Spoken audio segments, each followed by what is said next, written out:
வணக்கம் கேளீர். எல்லாரும் எப்படி இருக்கீங்க? இன்னைக்கு சண்டே. எஸ், ஆனா நான் கொஞ்சம் லேட்டா vlog அப்டேட் பண்றேன். ஏன்னா லாஸ்ட் ஒரு 3-4 டேஸா என் பையனுக்கு உடம்பு சரியில்லை. இப்ப எனக்கு உடம்பு சரியில்லை. சீசன் சேஞ்ச்னால இப்படி எல்லாம் நடக்குது போல இருக்கு. டாக்டர் பார்த்தப்ப அவங்க எனக்கு த்ரோட் இன்ஃபெக்ஷன் ஆயிருக்கிறதா சொன்னாங்க. ஸோ என்னதான் சம்மர் சீசனாக இருந்தாலும் அந்த சில்லுன்னு ஃபுட் எடுத்துக்கிறது இதெல்லாம் பண்ணக்கூடாது. அது ஒரு வயசுக்கு மேலே நம்ம இதெல்லாம் கண்ட்ரோல் பண்ணியிருக்கணும். வீட்டில் ஒருத்தருக்கு உடம்புக்கு முடியலன்னா கூட இப்போ என்னமோ ரொம்ப எல்லாருக்குமே எனர்ஜி லாஸ் ஆகிடுது. என்னை பொறுத்த வரைக்கும் அப்படிதான். எங்கள் வீட்டில் யாருக்காவது ஒருத்தருக்கு உடம்பு சரியில்லைன்னா கூட மற்ற 2 பேருமே டவுன் ஆகிடுவோம். அது மாதிரி தான் ஆயிடுச்சு. என் பையனுக்கு உடம்பு சரியில்லைன்ன உடனே என் ஹஸ்பண்டும் டவுன் ஆயிட்டாரு. நானும் கொஞ்சம் டவுன் ஆயிட்டேன். அவன் கொஞ்சம் கோப்பப்பானா.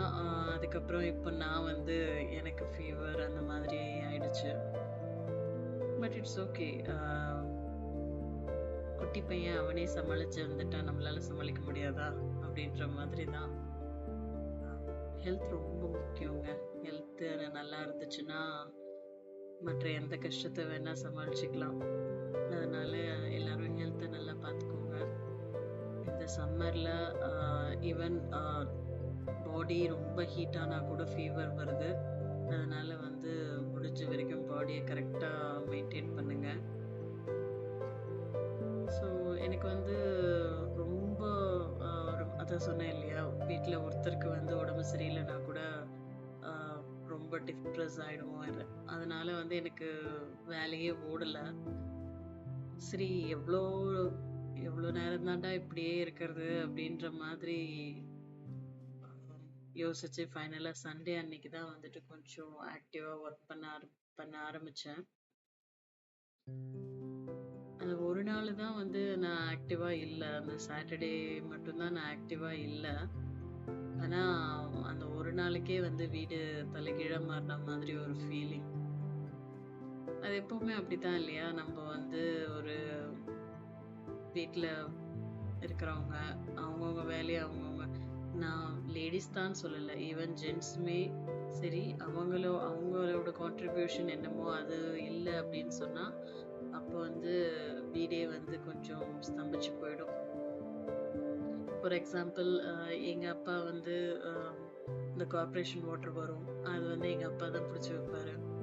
எங்கள் அப்பா சப்போஸ் எங்கேயாச்சும் வெளியே போயிட்டாரு அப்படின்னு சொன்னால் அது எங்கள் அம்மாவனால கரெக்டாக செய்ய முடியாது. செய்வாங்க, பட் எங்கள் அப்பா அளவுக்கு எஃபெக்டிவாக பண்ண முடியாது. அது மாதிரி தான் ஆணோ பெண்ணோ வீட்டில் இருக்கிறவங்க அவங்கவுங்க கான்ட்ரிபியூஷனை கரெக்டாக பண்ணலை அப்படின்னு சொன்னால் வீடு கரெக்டாக இருக்காது இல்லையா? அது மாதிரி தான் நடந்துச்சு. ஸோ கிச்சன் கொஞ்சம் க்ளீன் பண்ண வேண்டிய வேலை இருந்தது. அது க்ளீனாக இல்லாததுனால எனக்கு சமைக்கவே தோணலை, சமைக்கவே பிடிக்கலை. இன்ஃபேக்ட் ரொம்ப ஒரு மாதிரி பேடாக ஃபீலாக இருந்தது. அதனால தான் ப்ளஸ் இந்த டென்ஷனில் நம்ம என்னடா இது அப்படின்ற மாதிரி இருக்கும் இல்லையா? அதனால ஃபர்ஸ்ட் இதை முடிச்சிடலாம், எவ்வளோ டைம் ஆனாலும் பரவாயில்லன்னு சொல்லி சிம்பிளாக ஒரு கஞ்சி மாதிரி ரெடி பண்ணி குடிச்சிட்டு அப்புறம் கிச்சன் தான் க்ளீன் பண்ணிட்டு இருந்தேன். பரவாயில்ல, ஹஸ்பண்டுமே கொஞ்சம் ஹியர் அண்ட் தேர் ஹெல்ப் பண்ணாரு. பையனை பார்த்துக்கிறது, அதுக்கப்புறம் அவனை கொஞ்சம் என்கேஜாக வச்சுக்கிறது, நான் அவரை பார்த்துக்கிறதுனால தான் நான் இந்த வேலையை பீஸ்ஃபுல்லாக பண்ண முடிஞ்சது. யூஸ்வலாக நான் என்னோட வீக் ஆஃப்ல அவங்க 2 பேருமே இல்லை வீட்டில் அப்படின்னு தான் பண்ணுவேன். இன்னைக்கு ரொம்ப சரி, இது வேலைக்கு ஆகாது அப்படின்னு சொல்லிட்டு தான் பண்ண ஆரம்பிச்சிருக்கேன். மொத்தமே ஒரு 20 மினிட்ஸ் எடுத்துச்சு இதை க்ளீன் பண்ணி முடிக்கிறதுக்கு. ஆனால் இந்த 20 மினிட்ஸ் பண்ணி முடிச்சதுக்கப்புறம் அந்த கிச்சனை நீட்டாக பார்க்கும்போது இருந்த ஒரு மனநிறைவு, அது கொஞ்சம் எனர்ஜியை கொடுத்துச்சு. ஓகே, எல்லாம் சரியாயிடும் அப்படின்ற மாதிரி. நான் இதுதான் சொல்லுவேன். நீங்க சப்போஸ் ஏதாவது ஒரு ரொம்ப ஸ்ட்ரெஸ்ல இருக்கீங்க, ரொம்ப ஒரு மனக்குழப்பத்துல, மனசோர்வுல இருக்கீங்க அப்படின்னு சொன்னா, நீங்க ரொம்ப நாளா தள்ளி போட்டு வச்சிருப்பீங்க ஒரு வேலைய, வீட்டு வேலைய. இத கிளீன் பண்ணலாம், இல்ல இத ஆர்கனைஸ் பண்ணலாம் அப்படின்ற மாரி ஏதாவது ஒரு வேலைய வந்து அ தள்ளி போட்டு வச்சிருப்பீங்க இல்லையா? அத அன்னைக்கு செய்ய ஆரம்பிச்சுடுங்க. கண்டிப்பா சொல்றேன், அந்த மனக்குழப்பத்துல உங்களுக்கு ஒரு தனி ஸ்ட்ரென்த் கிடைக்கும். நீங்க வந்து ரொம்ப ப்ரொடக்டிவா மாறிடுவீங்க. ஆ இன்ஃபாக்ட் நீங்க நார்மலா அந்த வேலைய செய்யணும், அத முடிக்கணும்னு நெனச்சு செய்யறத விட, இந்த இது வந்து உங்களுக்கு இன்னும் நெறைய எனர்ஜி குடுக்கும், நெறைய ஸ்ட்ரென்த் குடுக்கும். நீங்க இந்த வேலைய ரொம்ப சீக்கிரமாவே முடிச்சுருவீங்க. அதுக்காக தான் வந்துட்டு நான் இந்த மாரி டைம்ல இதுதான் பண்ணுவேன். என்னோட ஸ்ட்ரெஸ்ஸும் குறைஞ்ச மாரி இருக்கும். என்னோட வேலையும் நடந்த மாரி இருக்கும். அதனால நான் எப்பவுமே இப்படிதான் பண்ணுவேன். இன்ஃபாக்ட் எனக்கும் என் ஹஸ்பண்டுக்கும் ஏதாவது ஒரு கன்ஃப்யூஷன், ஒரு ஆர்கியூமெண்ட், அதில நான் வந்து அப்செட்டா இருக்கேன் அப்படின்னு சொன்னா, அன்னைக்கு வந்து பார்த்தீங்கன்னா, நான் பயங்கரமா வேலை செய்வேன்.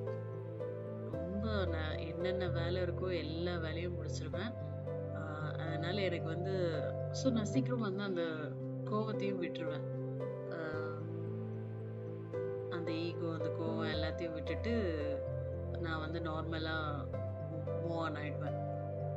இப்படிதான் வந்துட்டு நீங்க வந்து மூவ் ஆன் ஆகணுமே தவிர, ஒரு பிரச்சனை, ஒரு இதுன்னு சொன்னா, நீங்க அதையே வந்து மைண்ட்ல வச்சு குழப்பிட்டு இருக்கிறதுல எந்த யூஸும் கிடையாது. அ அது வந்து உங்க உடம்புக்கும் நல்லது கிடையாது. இப்படி ட்ரை பண்ணி பாருங்க. ஒரு ப்ரொடக்டிவான ஒரு ஸ்ட்ரெஸ் பஸ்டர். அப்புறம் அ என் ஹஸ்பண்ட் தான் வந்து ஆஃப்டர்நூன் லஞ்ச் வந்து குக் பண்ணாரு. அந்த ஒரு பாட்டு வரும் இல்லையா? "ஞாயிறு மதியம் சமையல் உனது" அப்படின்னு. அது மாரி அவர் தான் வந்து எல்லாமே ரெடி பண்ணாரு. பட் அவருக்கு வந்து நடுவுலயே ஒரு ஆஃபீஸ் கால் வந்துடுச்சு. அதனால வந்து அவரு அத பார்க்க போயிட்டாரு. மசாலாலாம் அரைச்சு வச்சுட்டு, சரி அதுக்கு மேல வந்து அவருக்கு லேட் ஆயிரும். ஆ லஞ்ச் வந்து நம்மளுக்கு லேட் ஆயிடும். காலையிலயே வந்து சிம்பிளா தான் சாப்பிட்டோம். அதனால லஞ்ச் சீக்கிரம் ரெடி பண்ணணும்னு சொல்லி, நான் வந்து இது பண்ண ஆரம்பிச்சுட்டேன். நானே குக் பண்ண ஆரம்பிச்சுட்டேன். முட்டை குழம்பு தான் செஞ்சோம். ஆ ஏன்னா பையனுக்கு வந்து கொஞ்சம் இதுவா இருந்ததுனால, நாங்க காலையிலேயே வந்து ஒரு மாதிரி லேசி மைண்ட் செட்டோட தான் எழுந்தோம். அதனால வந்து நான் எதுவுமே பிளான் பண்ணிக்கல. சரி இப்போதைக்கு இது வைப்போம். அப்புறம் பார்த்துக்கலாம் அப்படின்னு சொல்லிட்டு தான் முட்டை குழம்பு ரெடி பண்ணோம். இது வந்து அவரோட ஸ்டைலு. வெங்காயம், தக்காளி, அப்புறம் தேங்காய் இதெல்லாம் ஒண்ணா அரைச்சுட்டு, அ அது வந்து குழம்பா பண்றது. எண்ணெய் விட்டு ஸ்பைசஸ் எல்லாம் போட்டு, அ வெங்காயம் தாளிச்சுட்டு, அதுக்கப்புறம் இஞ்சி பூண்டு பேஸ்ட், அ அரைச்ச மசாலா இது எல்லாமே போட்டு நல்லா வதக்கிட்டு, அதுக்கப்புறம் அத கொதிக்க விட்டு, அ முட்டை உடைச்சு ஊத்திட்டோம். அதுதான் வந்து முட்டை கிரேவி. இது வந்து சிம்பிள் தான். ஆனாலுமே வந்து இது கம்ப்ளீட்டா அவர் பண்ணியிருந்தாருன்னா அது வேற லெவல். பட் அவரால கம்ப்ளீட் பண்ண முடியல. பட் இந்த மாரி டைம்ல வந்து நம்ம இதுதானே வந்து நம்ம பண்ணணும். எனக்கு வந்து நான் அந்த வேலைலாம் செஞ்சு டயர்டா இருப்பேன்னு சொல்லிட்டு அவரு ஒரு முயற்சி எடுத்தாரு. அது அவரால கம்ப்ளீட் பண்ண முடியல அப்படின்னும்போது, இட்ஸ் ஓகே அப்படின்னு சொல்லிட்டு அத புரிஞ்சுட்டு அடுத்தது நம்ம வேலைய நம்ம பார்க்க வேண்டியதுதான். அந்த கொஞ்சம் ஹெல்ப்பாவது பண்ணணும்னு அவங்களுக்கு தோணுது இல்லையா?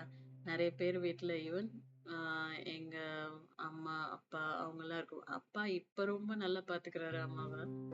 பட் அந்த வயசுல போயிட்டு பார்த்துக்கிறது அப்படின்றது ஓகே தான். இது நம்மளோட யங் ஏஜ்ல இருந்தே பார்த்துக்கிட்டாங்கன்னா லைஃப் இன்னும் சொர்க்கமா இருக்கும் இல்லையா? அதனால அவங்க பண்ற சின்ன சின்ன ஹெல்ப்பையும் வந்துட்டு நம்ப பெரிய விஷயமா பிரைஸ் பண்ணி பேசணும் அப்படின்னு சொன்னா, அவங்க கண்டிப்பா வந்துட்டு நம்மளுக்கு இன்னும் ஹெல்ப்ஃபுல்லா இருப்பாங்க. நம்ம நம்ம அவங்கள புரிஞ்சுக்கணும், அவங்க நம்மள புரிஞ்சுக்கணும். அதுதான் அங்க விஷயமே. இப்போ முட்டை ஊத்தி ஒரு 5 நிமிஷம் ஸ்லோ குக் பண்ணிட்டு, அதுக்கப்புறம் வந்து ஸ்டவ் இன்க்ரீஸ் பண்ணி, அ நான் டேஸ்ட் பண்ணி பார்த்தப்ப எனக்கு கொஞ்சம் காரம் பத்தாதது மாரி இருந்தது. அதனால நான் கொஞ்சம் பெப்பர் போட்டுட்டேன், அவருக்கு தெரியாம. அதுக்கப்புறம் கொத்தமல்லி தூவி இறக்கியாச்சு. இதுதான் இன்னைக்கு லஞ்சு. ஒயிட் ரைஸ் அண்ட் முட்டை கிரேவி. ஸோ இதை சாப்பிட்டுட்டு நல்லா எனக்கு வந்து நூன் ஷிஃப்ட்டு, அதனால வந்து நான் ஒர்க் பண்ணிட்டு இருந்தேன். ஆனால் எனக்கு வந்து ஒரு மாதிரி கிரேவிங்காகவே இருந்தது. அதனால நைட்டு வந்து சிக்கன் எடுத்துட்டு வந்து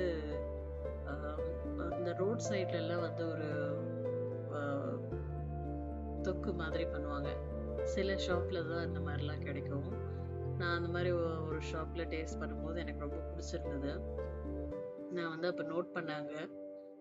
அதனால் அது மாதிரி ட்ரை பண்ணலான்னு சொல்லி எண்ணெய், ஸ்பைசஸ்ஸு, அதுக்கப்புறம் வந்து பச்சை மிளகாய், வெங்காயம், இஞ்சி பூண்டு பேஸ்ட், அதுக்கப்புறம் அந்த சிக்கனை ஆட் பண்ணிவிட்டு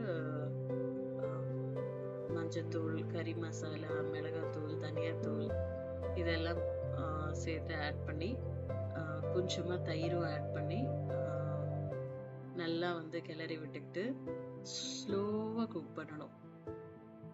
ஸ்டவ் வந்து எந்த இடத்துலையும் இன்க்ரீஸ் பண்ணவே கூடாது. ஸ்லோவாக குக் பண்ணணும். ரெண்டாவது தண்ணி ஊற்றக்கூடாது. தண்ணியே இல்லாமல் அந்த சிக்கன் விடுற தண்ணியிலேயே வந்துட்டு வேகணும். அதுதான் வந்துட்டு இதில் இருக்கிற ஒரு ஸ்பெஷாலிட்டி. அது வந்து அப்பப்போ நம்ம கிண்டி விட்டுக்கிட்டே இருக்கணும். இதை குக் பண்ணுறதுக்கு எனக்கு அரௌண்ட் ஒரு 20 to 25 மினிட்ஸ் ஆச்சு. ஸோ சிக்கன் நல்லா வெந்துட்ட பின்னாடி பெப்பர் போட்டு இறக்கிடணும். ஸோ எல்லாம் சாப்பிட்ட பின்னாடிக்கும் வந்து நம்மளுக்கு ஒரு பழக்கம் இருக்கு இல்லையா, நம்ம தமிழர்களுக்கே உண்டான ஒரு பழக்கம் இந்த சட்டி சோறு சாப்பிட்றது. அதுதான் வந்து செஞ்சு சாப்பிட்டேன். ஸோ அப்படிதான் என்னோட டே வந்து கம்ப்ளீட் ஆச்சு. என்னதான் வந்துட்டு நம்ம இது பண்ணா கூட இதை சாப்பிட்ட பின்னாடி தான் வந்து அப்பாடா அப்படின்னு ஒரு திருப்தி வந்துச்சு. ஸோ நீங்களும் இந்த மாதிரிலாம் பண்ணுவீங்களா அப்படின்றத எனக்கு கமெண்ட்ல சொல்லுங்க. எல்லாருக்கும் எல்லா நல்லதும் நடக்கட்டும். All the very best. Keep supporting me. Thanks for வாட்சிங்.